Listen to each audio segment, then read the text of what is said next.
하나님은 영이시니 예배하는 자가 영과 진리로 예배할지니라. 아멘.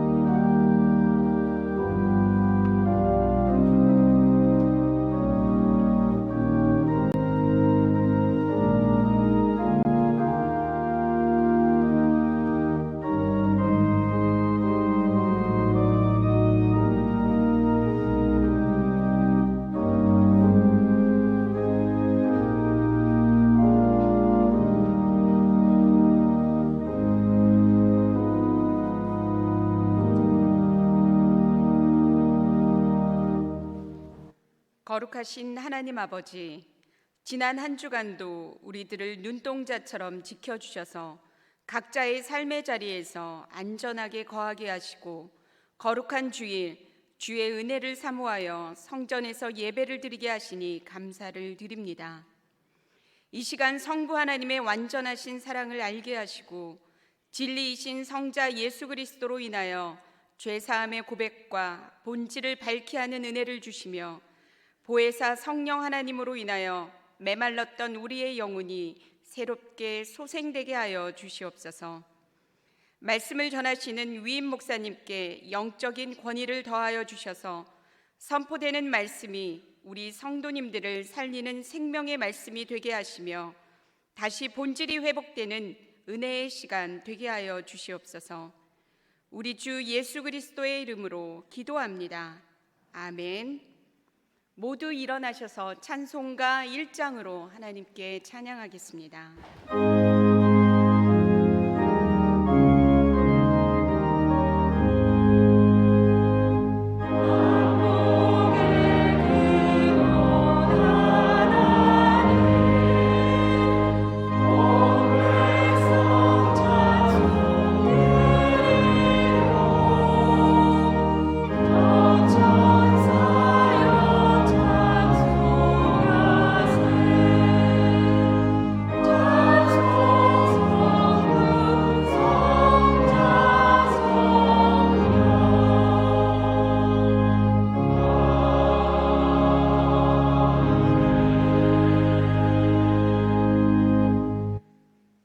함께 성시교독 하겠습니다.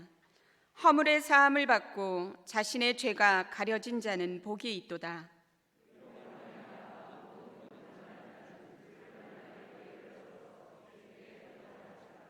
진실로 홍수가 범람할지라도 그에게 미치지 못하리이다.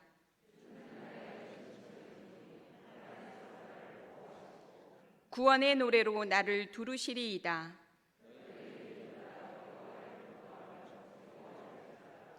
마음이 정직한 너희들아 다 즐거이 외칠지어다. 아멘. 사도신경으로 우리의 신앙을 고백하겠습니다. 나는 전능하신 아버지 하나님 천지의 창조주를 믿습니다. 나는 그의 유일하신 아들 우리 주 예수 그리스도를 믿습니다.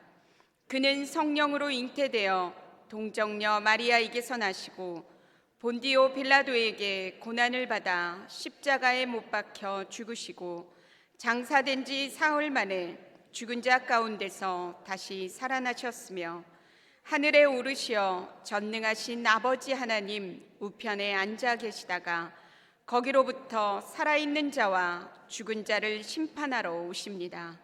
나는 성령을 믿으며 거룩한 공교회와 성도의 교제와 죄를 용서받는 것과 몸의 부활과 영생을 믿습니다. 아멘. 찬송가 446장으로 하나님께 찬송드리겠습니다. 기쁘고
하나님의 뜻이 하늘에서와 같이 땅에서도 이루어지고 주님 기뻐하시는 나라가 세워져 가기를 빌고 원합니다. 하나님의 역사에 동참하도록 선택해 주신 저희들이 말씀으로 하나님을 더 알아가고 주님을 닮아가는 일상으로 하나님께 영광을 올려드릴 수 있게 되기 원하며 마음을 낮추고 머리 숙여 예배드리오니 은혜를 내려 주시옵소서.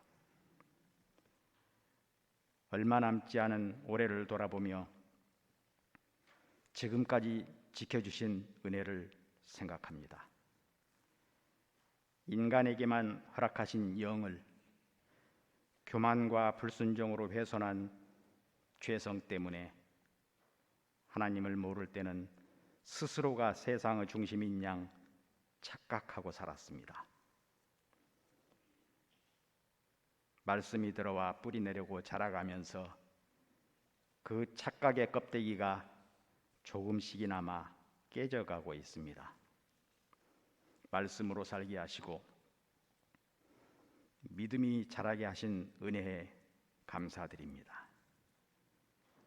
지금까지 이룬 것은 미미하고 앞으로 갈 길은 멀지만 허락된 삶의 현장에서 말씀대로 살기 위해 힘쓰고 애쓰는 주님의 자녀들 되게 하시옵소서. 하나님, 저희는 하나님 역사에 쓰이는 지극히 작은 존재들이며 하나님의 생각과 계획은 우리가 짐작할 수 없습니다.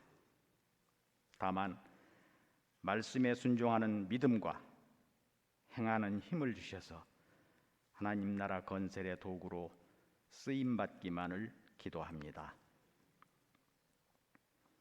하나님을 향하는 관역을 벗어나는 욕심이 일어날 때 말씀으로 바로잡는 분별력을 잃지 않도록 깨어 있게 하시옵소서.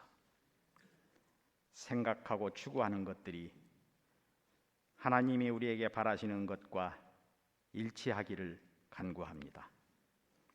주님, 저희가 세상에서 소금의 맛을 내지 못하고 있음을 불쌍히 여겨 주시옵소서. 낮은 자리에 서지 못하고 하나님이 원하시는 방식으로 사람 섬기기를 외면한 결과입니다. 이제 먹고 사는 문제는 어느 정도 해결되었다고 하는데 억울하다고 외치는 소리는 끊이지 않습니다.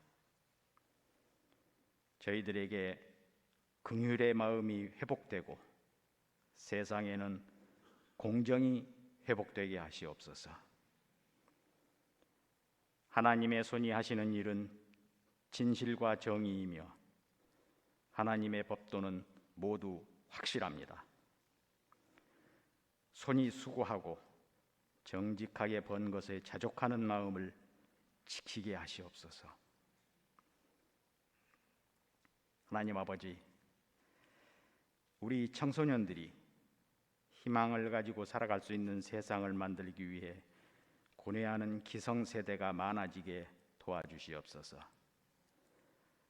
앞길을 준비하는 학생들과 직장을 구하는 젊은이들이 주님께서 지켜주시고 인도하심을 몸으로 영으로 느끼게 하시옵소서. 국가의 지도자 선택을 앞둔 국민들에게 정직하게 말하고 행하는 일을 분별할 수 있는 판단력을 갖게 하시고, 정의롭지 않은 일에는 분노하고 맞서는 용기를 주시기 원합니다. 지금까지 신앙교회를 지켜주시고 새로운 100년을 위해 보내주신 정준 목사님에게 말씀 해석의 열쇠를 주시고 영성을 날로 더해 주셔서 성경의 세계를 하나님 뜻대로 전하는 목회자로 굳게 세워가시옵소서. 말씀을 들을 때 우리 영의 눈이 열려서 놀라운 것을 볼 수 있도록 성령님께서 역사하시기를 기도합니다. 주님 말씀을 듣고 온 삶으로 구현해가는 성도로 성숙해가게 인도하시옵소서. 육신의 병과 마음의 근심으로 탄식하며 간구하는 성도들을 하나님의 능력으로 치유하시고 위로해 주시기를 간절히 기도합니다. 예배를 돕는 손길과 정성이 주님께서 기뻐하시는 산 제물 되기 원하오며 예수님의 이름으로 기도드립니다. 아멘.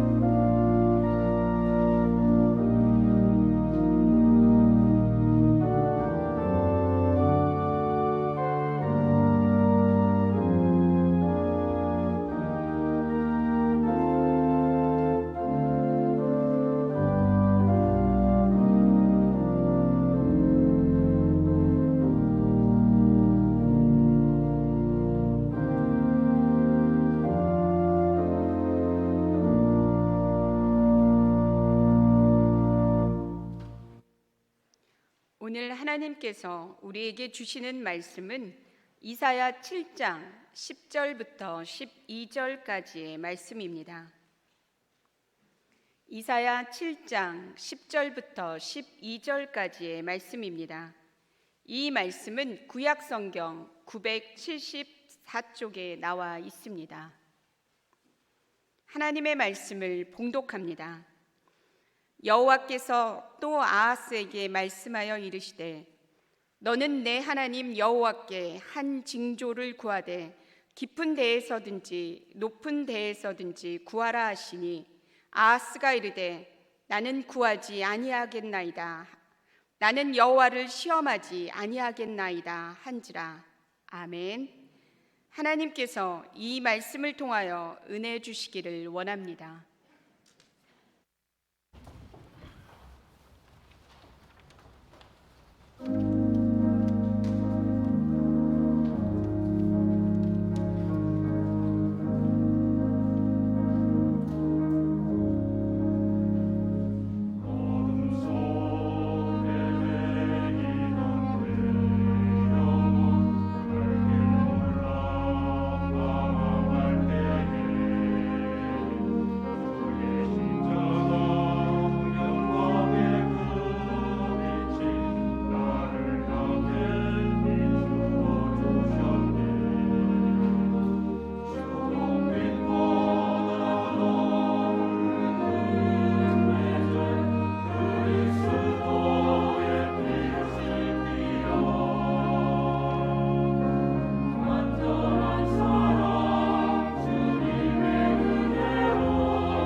찬양대의 찬양도 물론 그 전만큼 다 우리가 모여서 찬양을 부르는 건 아니지만 그래도 찬양대의 찬양이 함께 이렇게 10분 넘는 분들이 모여서 하모니를 이루어 찬양하는 모습을 보니 너무 좋습니다.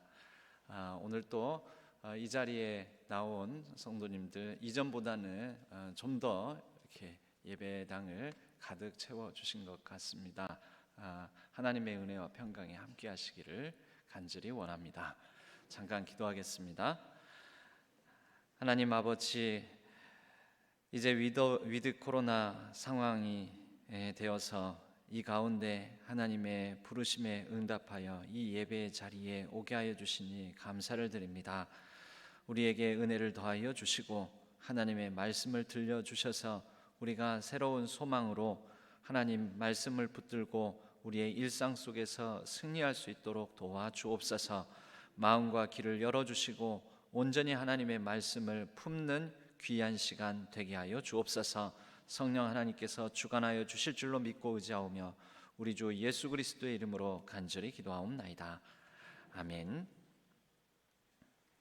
여러분, 본질이라는 말을 자주 사용합니다. 본질에 충실해라, 본질을 붙들라, 본질이 심지어 결국 본질이 이긴다, 이런 얘기를 많이 합니다. 여러분, 그렇다면 본질의 혹시 반대는 무엇일까요? 본질의 반대, 본질의 반대 개념, 본질의 반대는 뭘까요?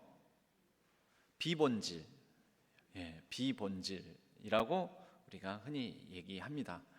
그런데 본질의 반대는 현상입니다. 본질의 반대 개념은 현상이라고 합니다. 신앙, 여러분, 신앙의 반대는 뭘까요? 신앙 곧 믿음. 신앙의 반대는 불신앙, 비신앙. 그런데 예수님께서는 우리의 믿음, 신앙의 반대의 개념으로 이렇게 말씀을 하십니다. 위선이라고. 위선은 무엇입니까? 믿음과 연관지어서 위선을 풀자면 믿는 척 하는 것입니다. 믿는 것처럼 보이는 것, 즉 잘 믿는 사람이라는 겉모양, 외식, 이미지입니다.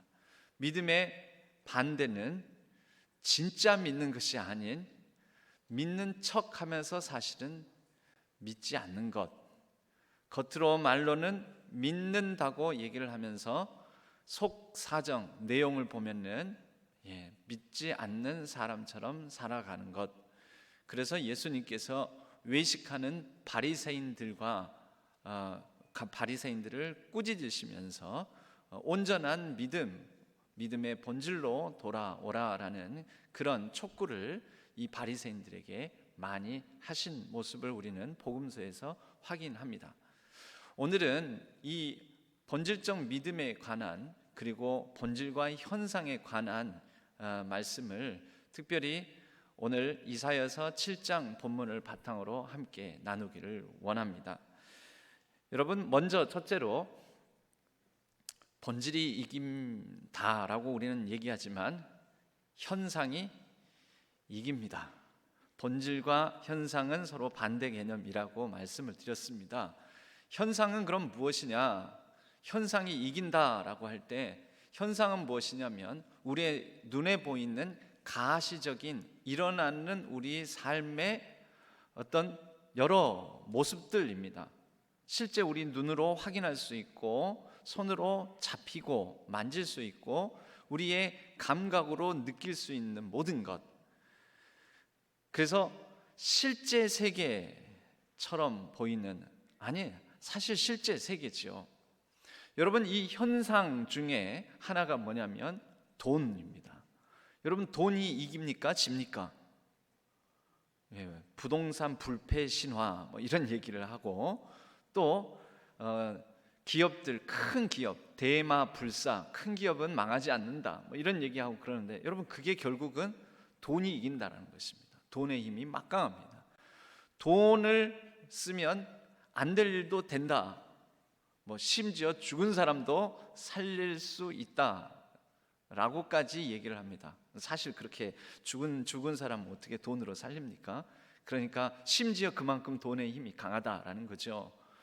우리 눈에 보이는 권력, 힘, 여러분 이건 현상적으로 실제 힘 있는 사람들이 우리 이 땅에서 우리 주변에서 이기는 것을 많이 봅니다. 여러분 본질이 이깁니까? 이런 현상들이 이깁니까? 우리 눈에 보이는 삶은 현상이, 솔직히 말하자면 현상이 이깁니다. 여러분 교회 안에서도 신실한 믿음의 사람이 잘 살고 잘 되고 또 교회 안에서도 인정받고 꼭 그렇습니까? 아니면 그렇지 않은 경우도 봅니까? 여러분 믿음 있는 사람이 꼭 성공하고 자녀도 잘 되고 범사에 형통합니까? 아니면 힘 있는 사람이, 돈 있는 사람이, 또 그것을 바탕으로 믿음 있는 척하는 사람이, 잘 포장된 사람이, 이미지가 좋은 사람이 겉보기에, 우리 눈에 보기에, 느껴지기에, 성도님들이 생각하기에 그렇게 느껴지는 사람이 더 잘 됩니까? 여러분 우리의 일상을 보면은 사실 본질보다 현상이 이기는 그런 장면들을 훨씬 더 많이 봅니다. 세상뿐만 아니라 교회 안에서도, 믿음의 사람들 모임 가운데서도 본질보다는, 믿음이라는 본질보다는 현상이 이기는 모습들, 현상이 이기는 현상들을 훨씬 더 많이 본다라는 것입니다. 바꿔서 말하면 본질이 지는 경우를 많이 본다라는 것입니다. 여러분 오늘 본문에 나오는 아하스는 남유다 왕국의 왕입니다.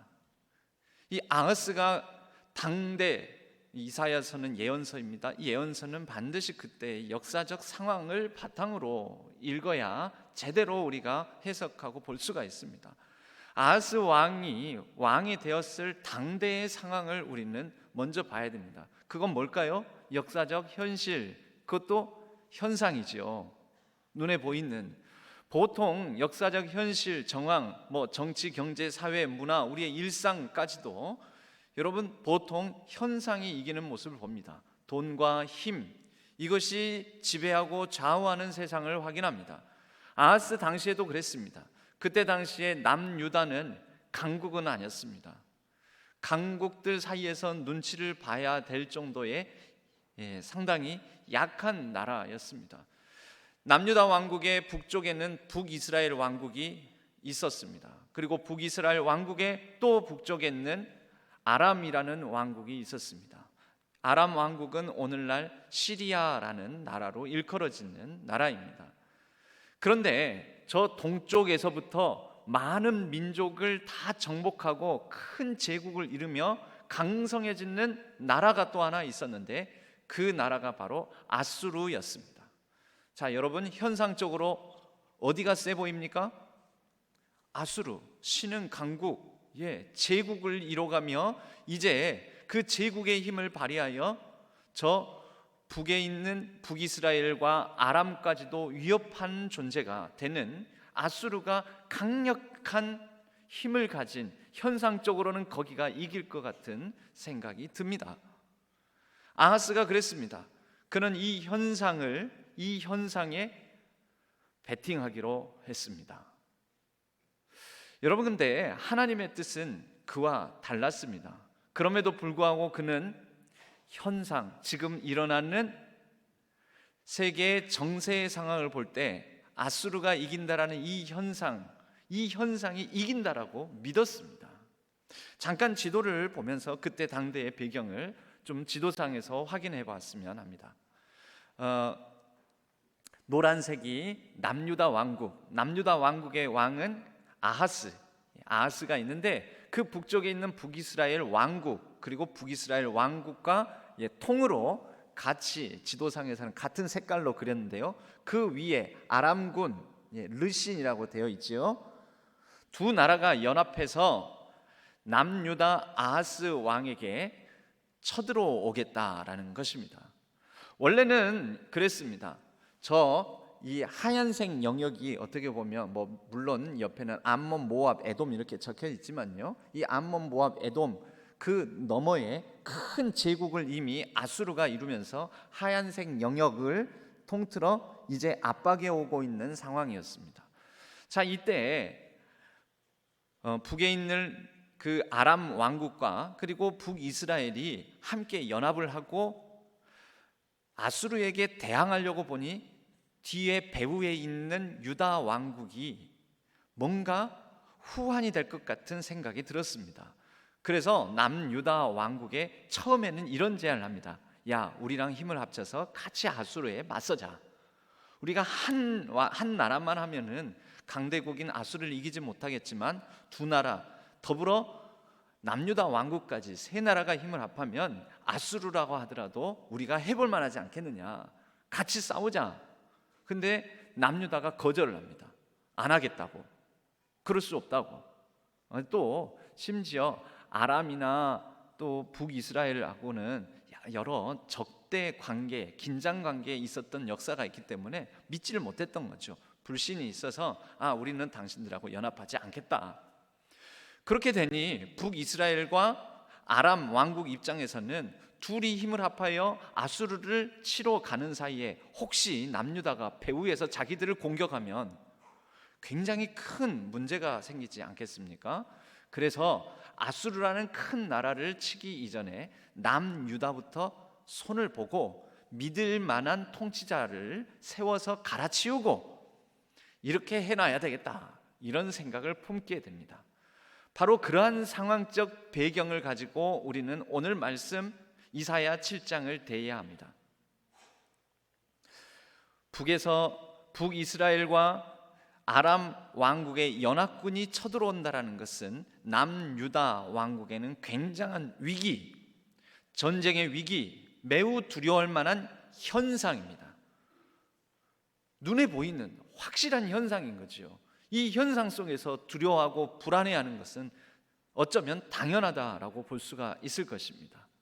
여러분, 그 배경을 가지고 우리가 이제 보면요, 사실 읽지는 않았지만, 본문이 길어질 것 같아서 읽지는 않았지만 이사야서 7장 3절부터 우리는 봐야 됩니다. 그때 여호와께서 이사야에게 이르시되 너와 네 아들 스알랴숲은 윗모수도 끝 세탁자의 밭 큰 길에 나가서 아하스를 만나서 이사야 보고 전하라는 것입니다. 4절, 그에게 이르기를 너는 삼가며 조용하라. 매우 아하스가 두렵고 떨리며 불안해하고 있었습니다. 르신과 아람과, 르신과 아라는 똑같은 말입니다. 당시 아람 왕국, 아람 나라의 왕이 르신입니다. 르신과 아람과 르말리아의 아들은 베가라는 사람인데 북이스라엘 왕국의 왕입니다. 르말리아의 아들, 즉 북이스라엘이 심히 노할지라도 함께 연합하여 함께 맞서 우리가 다 같이 남유다까지 삼국이 연합해서 아수르 대적하자는데 그걸 거절하고 나니까 그들이 노하여 이 후한부터 제거하자라고 노할지라도 이들은 연기나는 두 부직갱이 그루터기에 불과하니, 연기나는 부직갱이는 뭡니까? 연기는 펄펄 나죠. 연기는 막 납니다. 연기가 막 나면은 엄청난 큰 불이 나는 줄 아는데 실제로는 어때요? 불은 나지 않은 거예요. 불이 없어요. 연기만 그냥 펄펄 나는 것 뿐입니다. 연기 나는 두 부직갱이에 불과하니, 즉 현상적으로는 굉장히 두렵고 떨리는 상황인 것 같으나, 그러나 두려워하지 말며 낙심하지 말라. 두려워할 거 아무것도 없다라는 거죠. 누구 말씀입니까? 하나님 말씀입니다.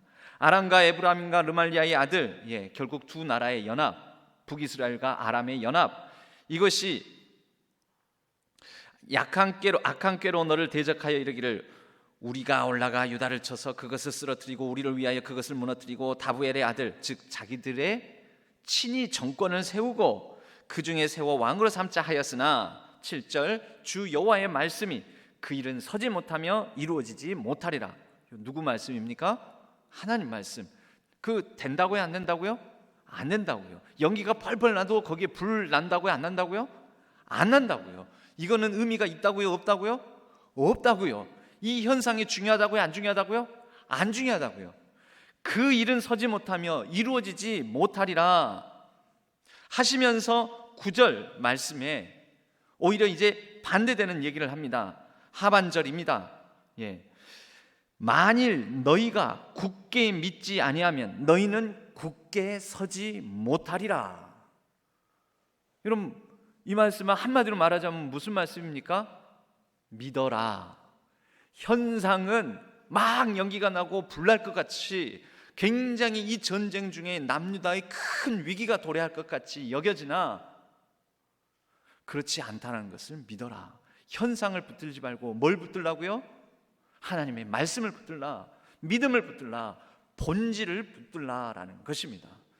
여러분, 우리 모든 하나님을 믿는 사람들의 본질은, 믿음의 본질은 하나님입니다. 다른 어떤 크게 보이는 현상적 힘이 아닙니다. 어떤 이미지가 아닙니다. 척이 아닙니다. 쇼가 아닙니다. 연기 나는 그런 불안한 상황이 아닙니다. 안개가 우리를 가리운다 하더라도 그 안개는 거칩니다. 이것을 지금 당장은 보이지 않고 느껴지지 않더라도 믿는 것이, 하나님을 믿는 것이, 하나님의 말씀을 붙드는 것이 우리의 믿음의 본질입니다. 그런데 아하스는 믿음의 본질, 하나님을 붙들지를 못합니다. 왜 그랬을까요? 너무 커 보였거든요, 이 현상이. 그리고 그 현상적으로 볼 때, 대외 정서로 볼 때 아수르라는 나라가 너무 커 보였거든요. 그래서 이제 우리가 읽은 본문 10절로 가게 되면 이제 여호와께서 또 아하스에게 말씀하여 이르시되, 여러분 또 말씀하세요. 왜 또 말씀하시겠어요? 그 앞에 부분 이루지 못할 것이다. 그들이 그 연합군이 와서 남유다를 어떻게 못할 것이다 말씀하셨고, 너는 믿음을 굳게 해라. 그래야 믿음에 굳게 서야 너가 이긴다. 말하자면 그런 말씀을 하시는데 아하스는 믿지를 못하는 거예요. 그러니 하나님께서 또 말씀하시는 거죠. 반복해서 또 말씀하시는데 이사야를 통해서 말씀하셨겠죠. 11절, 너는 내 하나님 여호와께 한 징조를 구하되 깊은 데에서든지 높은 데에서든지 구하라. 이건 깊고 높고, 이것은 믿음의 분량을 키우라는 의미죠. 그 믿음을 통해서 하나님의 말씀을 붙들라는 거죠. 하나님의 말씀의 근거에서 뭐 하라는 겁니까? 정 못 믿겠거든, 현상이 더 크게 보이거든, 눈에 보이는 이런 제국이나 주변에 일어나는 대외 정세가 더 커 보인다면 하나님께 느끼고 보일 수 있도록 증거를 달라고 징조를 구하라라는 것입니다.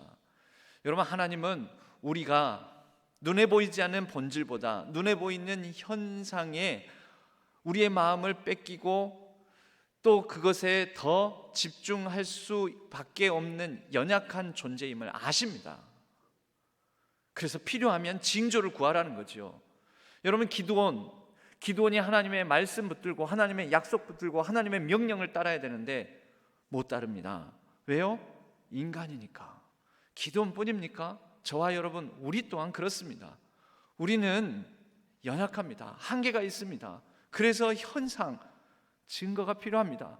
그래서 기드온이 하나님께 구하지 않습니까? 하나님, 이 양털 솜 뭉치에 이것만 축축하게 적게 하시고 나머지 마르게 해 주옵소서. 그러면 하나님의 이 징조를 보고 믿겠나이다. 아니, 거꾸로 또 다시 한번 하나님의 징조를 구하죠. 이 양털 솜은 마르게 하시고 나머지 온 땅이 이슬로 축축하게 적게 하옵소서. 그럼 내가 믿겠나이다. 여러분, 두 가지 다 기이한 현상인 거죠. 하나님께 징조를 구한 거죠. 하나님께서 그 징조에 대해서 징조를 구하는 것에 대해서 응답하십니까? 안 하십니까? 하십니다. 징조를 구하라. 그래서 그것을 보고서라도 하나님을 더 붙들라. 본질이신 하나님의 말씀을 신뢰하라. 그렇게라도 해서 하나님을 믿으라. 여러분, 그러게 하나님의 마음 아닙니까? 깊은 데서든지 높은 데에서든지 깊고 넓게 너의 믿음의 분량을 징조를 통해서라도 확인하고 하나님을 더욱 가까이 믿으라. 그런데 아하스가 얘기를 합니다. 12절 뭐라고 얘기합니까? 같이 한번 읽어볼까요? 나는 구하지 아니하겠나이다. 나는 여호와를 시험하지 아니하겠나이다. 여러분, 하나님을 시험하는 신앙이 좋습니까? 하나님을 시험하지 않는 신앙이 좋습니까? 우리가 일반적으로 생각하기에 하나님을 시험하라고 했습니까? 하나님을 시험하지 말라고 그랬습니까? 예수님께서 사탄의 3번의 시험을 받으시면서 사탄을 물리친 말씀 중에 하나가 뭐냐면은 주 너의 하나님을 시험하지 말라 하였으니, 이렇게 하면서 말씀으로 사탄을 대적하지 않으셨습니까? 그러므로 여러분, 하나님을 시험하는 것이 옳습니까? 틀립니까? 그러니까 이 아하스는 잘한 겁니까? 못한 겁니까? 헷갈리십니까? 여러분, 성경에는 이렇게 가끔 헷갈리는 경우가 있기는 있습니다. 여러분, 하나님은 징조, 하나님이 먼저 말씀하셨어요. 징조를 구해라, 그렇게라도 믿어라. 그런데 아하스는 아하스는 분명 율법을 배웠을 겁니다. 어렸을 때부터. 신명기 6장 16절에 보면은 주 하나님을 시험하지 말라라고 하였으니, 그것을 아는 사람으로서 아하스는 난 하나님을 시험하지 않겠습니다. 좋은 신앙 아닙니까? 참 바른 신앙 아닙니까? 그러나 여러분, 이런 이미지에 속지 마십시오. 이것도 하나의 현상입니다. 우리는 가끔 말씀을 가지고 얘기를 하면 다 경건하고 거룩한 사람인 것으로 생각하는 경우가 많습니다. 그리고 그런 사람들이 심지어 교회 안에서도 진짜 믿음이 좋은 사람인 듯 우리가 그렇게 여기고 그 사람을 칭송하는 경우도 생깁니다. 근데 아하스의 이 말은요, 그 배경을 보면은 그 안에 못된 꿍꿍이가 있어요. 하나님을 시험하지 않겠습니다, 그러니 하나님을 잘 믿는 사람인 것처럼 그런 이미지로 포장이 되어 있지만, 이때 아하스가 믿는 구석이 하나님이 아닌 구석이 있었습니다. 하나님이 아닌 현상적으로 더 큰 힘, 더 센 나라, 무력이 강한 아수르를 의지하게 됩니다. 이 다음 지도가 한 장 더 있는데요. 유다 아하스, 이스라엘, 르말랴의 아들 베가 왕, 그리고 그 위에 아람 왕, 르신 왕, 이렇게 있죠. 이렇게 있는데, 저기 아수르 디글라 빌레셀, 저 메소포타미아 문명, 지금 비옥한 초승달 지역이라고 말하는 그곳을 이미 차지한 아수르 디글라 빌레셀이 굉장히 강하게 막 파죽지세로 주변 여러 나라들을 다 정복해 가는데, 유다왕 아하스가 옳거니 저 북에 있는 북이스라엘 왕국과 아람 왕을 견제할 수 있는 것은 아수르다. 아수르를 믿어야 되겠다, 신뢰해야 되겠다. 그래서 아수르 왕에게요 가서 뇌물을 줍니다.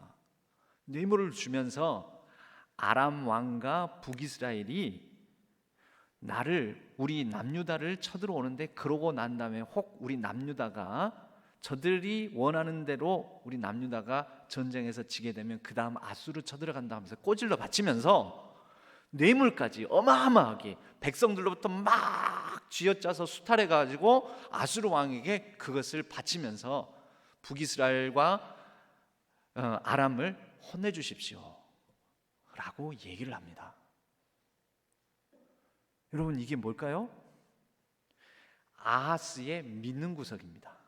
그래서 하나님 징조를 안 구하는 겁니다. 그래서 하나님을 시험하지 않겠답니다. 그에게는 꿍꿍이가 있었습니다. 그에게는 이 현상적으로 가장 지혜롭고 현명한 외교 정책, 정치, 그의 정치적인 생각이 있었습니다. 그는 그것을 더 믿었습니다. 여러분, 이건 본질입니까? 아닙니까? 본질을 붙드는 것입니까? 아니면 현상을 붙드는 것입니까? 현상을 붙드는 것이지요.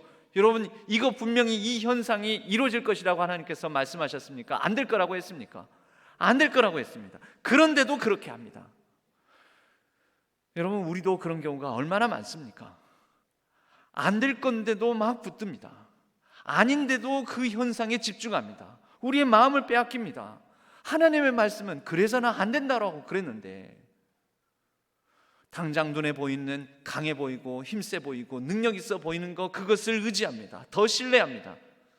그리고 그것으로 우리를 강한 척, 경건한 척, 의로운 척, 대단한 척 우리를 그것으로 포장을 합니다. 여러분, 현상에 집중하지 말라는 것입니까? 현상은 보지 말라는 것입니까? 역사적 현실은 외면하라는 것입니까? 대외 정세 파악도 하지 말라는 것입니까? 그 가운데서 우리가 지혜롭게 분별하지 말라는 것입니까? 아닙니다. 우리에게는 돈이 필요 없다는 것입니까? 아닙니다. 돈도 필요합니다. 우리에게는 힘이 필요 없다는 것입니까? 아닙니다. 힘도 필요합니다. 그러나 여러분, 이제 두 번째로 우리가 집중해야 될 게 있습니다. 그것은 본질에 근거한 현상을 구하는 것입니다. 말씀에 근거한 우리 주변 정세를 말씀에 비추어 판단해보고 하나님께서 그 말씀에 비추어서 지혜롭게 깨닫게 한 대로 말씀을 따라 행하는 것입니다. 여러분, 그리스도인들도 돈이 필요하고 돈도 벌어야 되고 성공도 해야 되고 힘도 가져야 되고 할 수만 있다면 높은 자리에도 올라가야 됩니다. 그러나 우리는 현상이 목적은 아닙니다. 그 모든 것들의 바탕에 하나님, 본질이신 하나님이 우리에게는 더 크고 중요합니다. 그 하나님의 뜻이 더 중요합니다. 그래서 하나님께서도 이 아하스에게 너는 징조를 구하라라고 하지 않습니까? 징조를 구하라라고요. 여러분, 아하스와 비슷한 성정을 가진 저와 여러분, 우리들은 때로는 하나님께 구하셔야 됩니다. 하나님을 더 믿기를 원합니다. 하나님 더 의지하기를 원합니다. 하나님의 뜻을 더 알기를 원합니다. 하나님, 내게 하나님의 징조를 보여주옵소서. 여러분, 이건 불신이 아닙니다. 이것은 하나님을 시험하는 것이 아닙니다. 본질이신 하나님께 집중하여 구하면 구하는 가운데 하나님은 우리의 마음을 만져주시고 우리의 연약함을 긍휼과 자비로 붙들어 주실 것이며 하나님의 영광의 광채를 우리에게 보여주실 것입니다. 모세도 하나님께 구하지 않습니까? 주의 영광을 내게 보여주옵소서. 하나님께서 우리와 함께 하심을 느끼게 해 주옵소서. 여러분, 이것은 하나님을 시험하는 바가 아닙니다. 불신이 아닙니다. 이것은 정직한 것입니다. 주여, 나는 믿음이 연약하여 때로는 하나님께서 특별한 어떤 징조를 보여주셔야 내가 믿겠사오니 주여, 나의 믿음 없음을 도와주소서. 여러분, 필요하다면 구하십시오. 정직하게 내가 믿음 없음을 인정하시고, 그리고 난 다음에 하나님께서 우리의 삶을 이끄시고 이기게 하시는 것을 보시기를 바랍니다. 여러분, 그리하여 세 번째로는 다시 본질로 돌아와서 본질이 이깁니다. 여러분, 이러한 아하스, 척하는 아하스, 겸손한 척, 하나님을 잘 섬기는 척하는 아하스에게 13절부터 이사야가 이릅니다. 그 이사야의 말씀 가운데 나오는 가장 중요한 말씀이 우리가 아는 임마누엘에 대한 예언입니다. 이사야가 이르되 13절입니다. 다윗의 집이여 원하건대 들을지어다. 너희가 사람을 괴롭히고서 그것을 작은 일로 여겨 또 나의 하나님을 괴롭히려 하느냐. 여러분, 이 사람을 괴롭히는 건 뭐고 하나님을 괴롭히는 건 뭡니까? 이때 지금 아하스는 꿍꿍이를 가지고 아수르에게 엄청난 뇌물을 바칩니다. 그리고 아수르로부터 이 아수르 왕 그 곁에 있는 신전을 보고 그 신전 문양을 보고 와서는 그 이미지를 베껴서 예루살렘에 우상 숭배하는 제단을 만듭니다. 여러분, 이러한 제단을 만들고 뇌물을 바치고 하는 그걸 어디서 가져다가 했을까요? 백성들로부터 고열을 쥐어짜서 했을 겁니다. 이게 사람을 괴롭게 한 일 아닙니까? 정치 잘못하는 것 아닙니까? 하나님 본질을 붙들지 아니하고 또 하나님의 백성들을 공의와 정의로 통치하지 아니하고 쥐어짜서 이런 악한 짓을, 하나님 말씀에 위배되는 짓을 계속 행하고 있는 이 아하스에게 이사야는 계속해서 말합니다. 14절, 주께서 친히 징조를 너희에게 주실 것이라. 이제 아하스가 아니죠. 너희에게, 사람들에게. 지금 백성들을 얼마나 괴롭겠습니까? 힘들겠습니까? 보라, 처녀가 잉태하여 아들을 낳을 것이요 그의 이름을 임마누엘이라 하라. 임마누엘 무슨 뜻입니까? 하나님께서 우리와 함께 하신다. 여러분, 이때 당시에 아수르 왕의 통치 가운데 있는 백성들, 또 아수르 왕의 치세 가운데 있는 그 상황 가운데서 하나님의 역사는 보이지가 않았습니다. 하나님 과연 함께 하시는 걸까?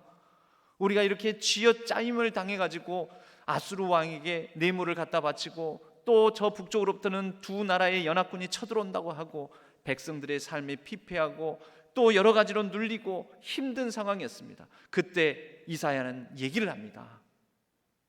본질이 이긴다고요. 그 본질은 뭐라고요? 하나님이 통치하신다고요. 그 하나님이 어떻게 통치하신다고요? 우리와 함께 하신다고요. 백성들에게 하나님이 함께 하신다. 비록 눈에 보이는 현상은 힘들고 어렵고 괴롭고 눈에 보이는 현상은 우리가 망할 것 같지만 하나님이 함께 하신다. 여러분, 우선은 이 임마누엘 예언은 그 당대에 주어진 예언입니다. 그리고 그 임마누엘의 예언의 완전한 성취는 우리 주 예수 그리스도를 통해서 성취가 됩니다. 우리 주 예수 그리스도께서 이 땅에 임마누엘로 오실 때 어떤 상황이었습니까? 똑같았습니다. 아수르 제국이 아닌 로마 제국. 로마 제국의 치하에서 힘들고 괴롭고 아프고 하나님께서 우리와 함께 하신가라에 대한 의심과 의문이 들 그때 임마누엘 예수 그리스도께서 이 땅에 오셔서 하나님이 우리와 함께 하신다라는 징조를 완성시켜 주셨습니다.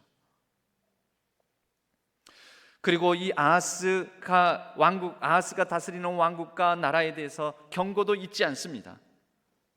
그가 악을 버리며 선을 택할 줄 알 때가 되면, 그가 아이를 낳잖아요. 그 아이가 선을 분별할 줄 알 때 되면 그게 12살 정도입니다. 그러므로 이것은 12년 정도가 지난다는 것입니다. 앞으로 12년 정도가 지나면 16절에요. 이 아이가 악을 버리며 선을 택할 줄 알기 전에 네가 미워하는 두 왕의 땅이 황폐하게 되리라. 이건 이미 하나님께서 말씀하셨던 거죠. 안 될 거다.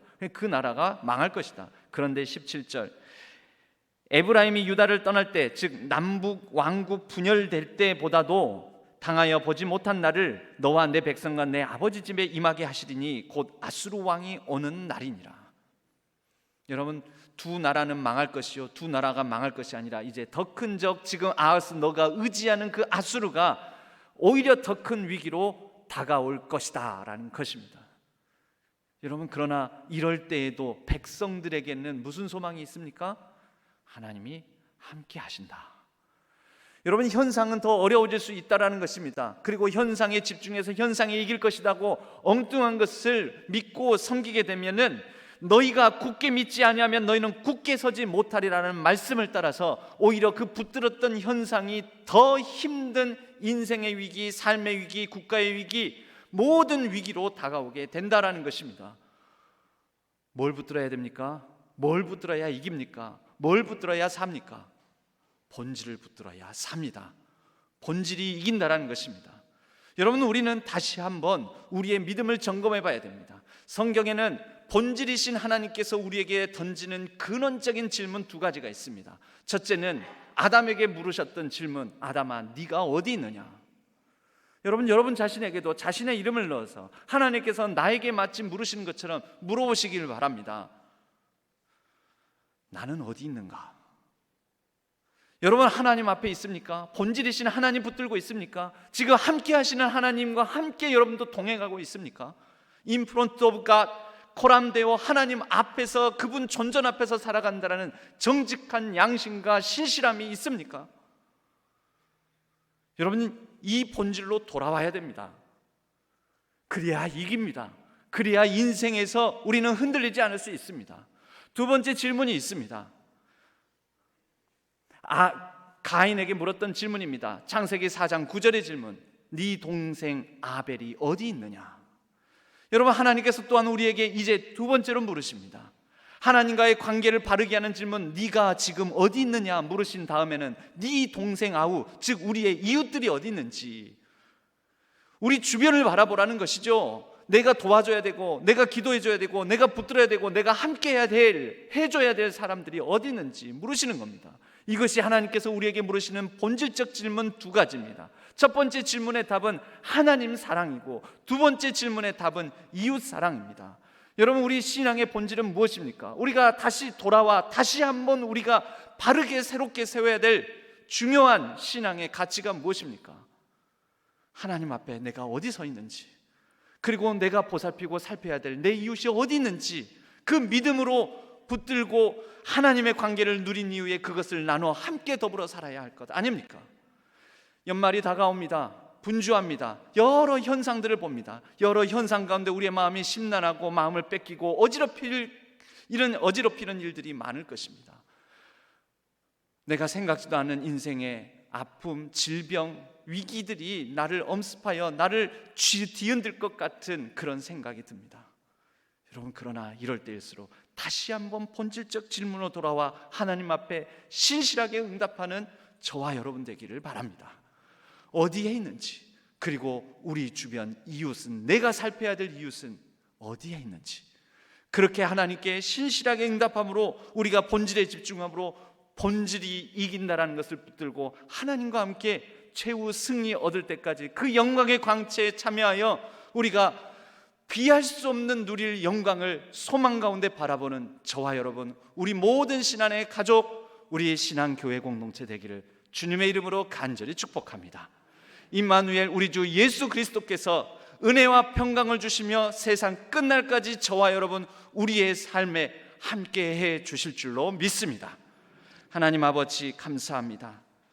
우리가 본질을 돌아보며 다시 본질로 돌아와서 본질이 이기는 삶을 살아가기를 원합니다. 하나님과 함께, 우리와 함께 하시는 임마누엘 예수 그리스도 안에서 날마다 물으시는 그 질문에 신실하게 응답하고 신실하게 삶을 통하여서 우리가 하나님의 영광에 참여하는 자들이 되게 하여 주옵소서. 의지하옵고 우리 주 예수 그리스도의 이름으로 간절히 기도하옵나이다.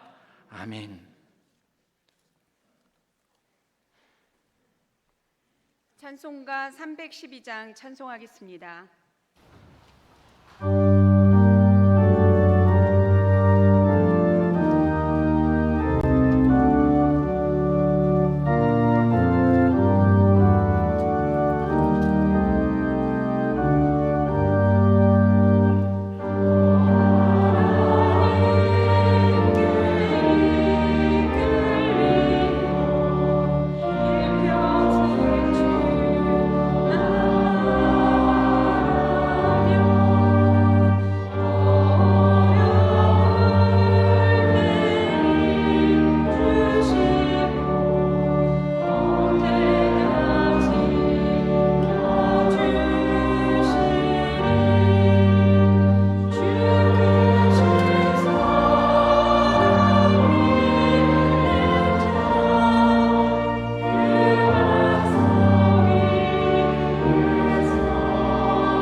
하나님 아버지, 귀한 예물을 하나님께 올려드립니다. 축복하여 주시고 우리의 삶에 더 넘치는 감사의 제목이 풍성하게 하여 주옵소서. 모든 환우들을 살펴주시고 또 그동안 수고하고 땀방울을 흘린 수험생들과 취업준비생들 위해 아름다운 결실이 있게 하여 주옵소서. 이제 우리의 일상이 조금씩 회복되게 하여 주시고, 회복된 일상 가운데 하나님의 은혜를 누리며 온전한 예배가 회복되게 하여 주옵소서. 날마다 우리의 일상 속에 간섭하여 주시고 축복하여 주옵소서. 더 넘치는 은혜로 하나님 앞에 신실한 응답을 더하며 우리의 삶을 살아가게 하여 주옵소서. 날마다 우리의 삶을 복주시고 또 소망의 언덕으로 인도하여 주시는 우리 주 예수 그리스도의 이름으로 간절히 축복하고 기도하옵나이다. 아멘.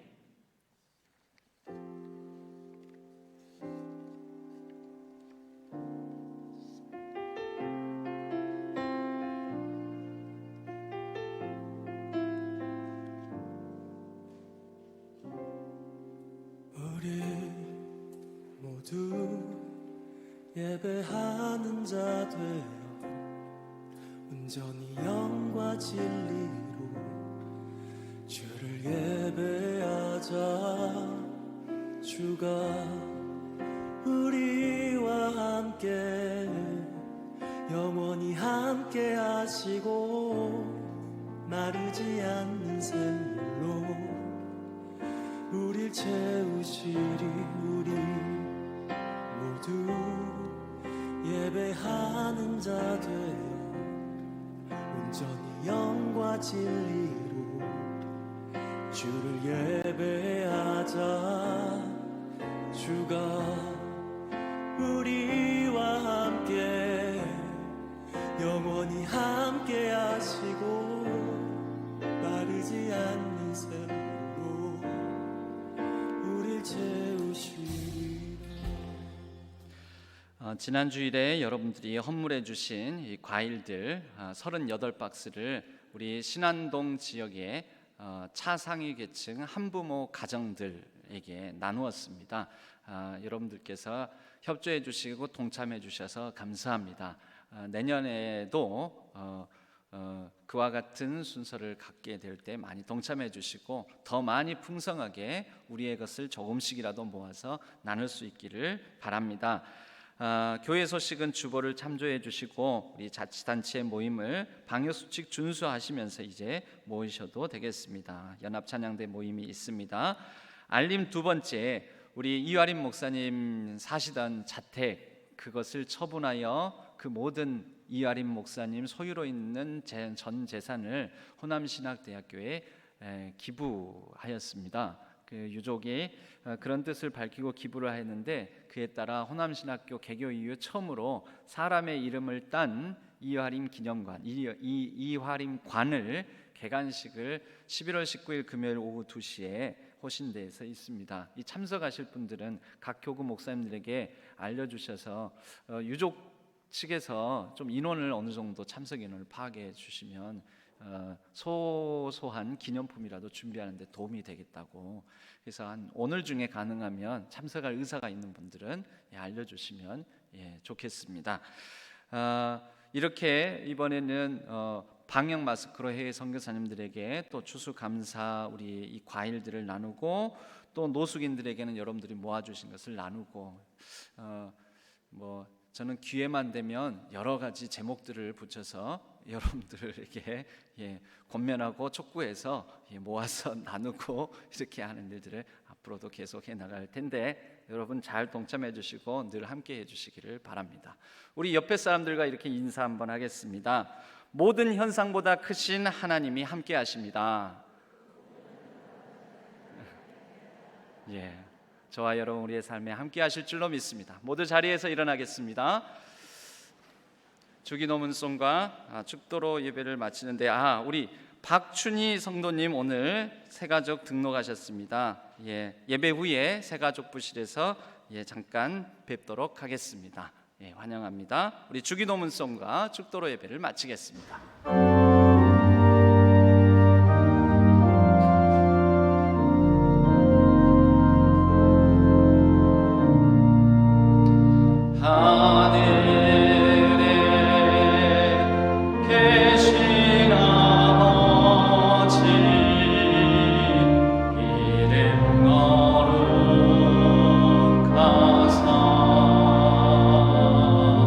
주님 나라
예수 그리스도의 은혜와 하나님 아버지의 지극하신 사랑하심과 성령 하나님의 위로 교통하심이 이제 모든 현상보다 더 크신 하나님을 붙들고 동행하기를 다짐하는 모든 성도님들 위해 온라인상에서 흩어져 예배를 드리는 모든 예배자들 위해 이제로부터 영원까지 함께 하시기를 간절히 축원하옵나이다. 아멘.